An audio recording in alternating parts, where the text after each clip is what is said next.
जनता के बीच जाते थे, सद्भावना यात्रा की, रात के 4:30 बजे तक 3 बजे तक काम करते थे।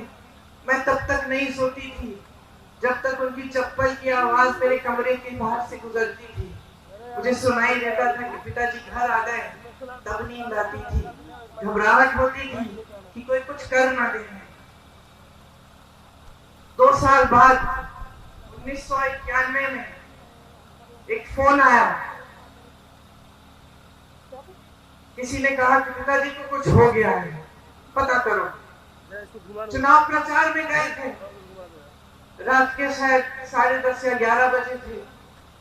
मैं एकदम समझ गई कि कुछ बहुत बुरा हुआ है, और अपनी माँ को बताने का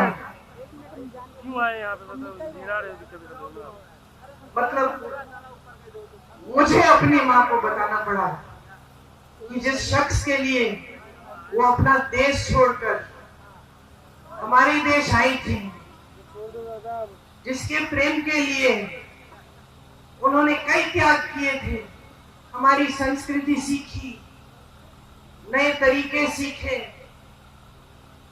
इंदिरा जी से हमारी भारतीय सभ्यता सीखी, वो खत्म हो गए हैं। मैं उनके कमरे में गई और जब मैंने उनको बताया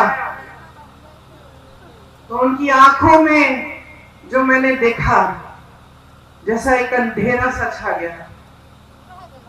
और मैं आपको ये बात बता सकती हूँ कि उस दिन के बाद मैंने अपनी माँ की हंसी कभी उस तरह नहीं सुनी जैसे जब हंसती थी जब पिताजी होते।